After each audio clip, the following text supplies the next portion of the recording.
కదా. నేనేమన్నాను, ప్రొడక్షన్ పర్లేదు బాబు, సప్లై డిమాండ్ ప్రైస్ ఉంటే చాలా మూడుతో నేను మీకు డెఫినేషన్ చెప్పేస్తానన్నా. ప్రొడక్షన్ ఎక్కువైతేనే కదా సప్లై ఎక్కువ అవుద్ది, రైట్ ఆర్ రాంగ్?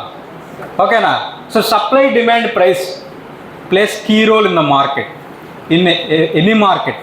ఏ మార్కెట్లో అయినా ఈ యొక్క సప్లై డిమాండ్ ప్రైసే మనకి ఎక్కడికి వెళ్ళినా తగులుతూ ఉంటాయి. సో ఈ యొక్క కాన్సెప్ట్ క్లియరా మీకు?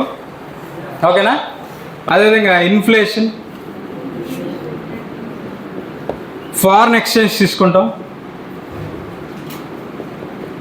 ఓకేనా? ఫిస్కల్ పాలసీ తీసుకుంటాం. సో ఇవన్నీ కూడా మనకి ఏంటి, macro economics. Macro means large. So macro అంటే పెద్దదన్నమాట. సో ఇది మనకి ఇంపార్టెంట్. సో ఇది మైక్రో మ్యాక్రో అనేది ఇప్పుడు మీకు అర్థమైందా? ఓకేనా? ఇంకా మీకు చిన్న లాజిక్తో చెప్పేస్తాను, దాన్ని గుర్తుపెట్టుకోండి. మైక్రో అంటే ఏమన్నామ్మా? స్మాల్. అంటే it studies only one tree మా.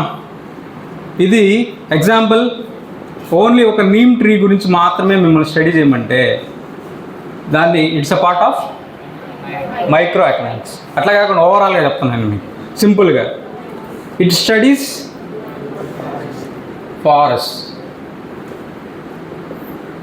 అంటే ఇక్కడ ఏంది, డిఫరెంట్ టైప్స్ ఆఫ్ ప్లాంట్స్ ఉంటాయి, స్పీసెస్ ఉంటాయి, హెర్బ్స్ ఉంటాయి, హార్టికల్చర్ ఉంటాయి, అన్ని డిఫరెంట్ టైప్స్ అన్నీ వస్తాయి, అవునా? సో ఏదైనా మనం ఒక పర్టికులర్ సబ్జెక్ట్ని మాత్రమే పట్టుకుంటే మైక్రో, అట్లా కాకుండా ఓవరాల్గా మొత్తంగా చూస్తే మ్యాక్రో. సో ఈ micro macro branches of economics, right?